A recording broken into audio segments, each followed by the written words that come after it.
Садақа деген не?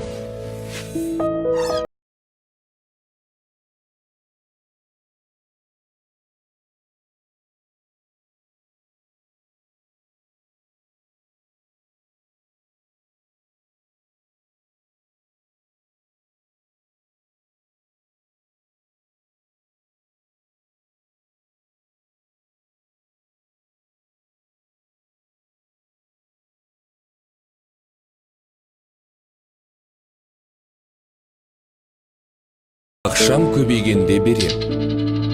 Садақа беруші не ұтады? Сараңдығы жойылады, кедейліктен аман болады, ризық несібе молаяды, жүректі жұмсартады, ауруға шипа, бәле жаладан сақтайды, жолыңды ашады, екі дүниелік бақытқа жеткізеді. Садақаға не жатады? Аз не көп берілген ақша, қарызды кешіру, кісі арасын жарастыру.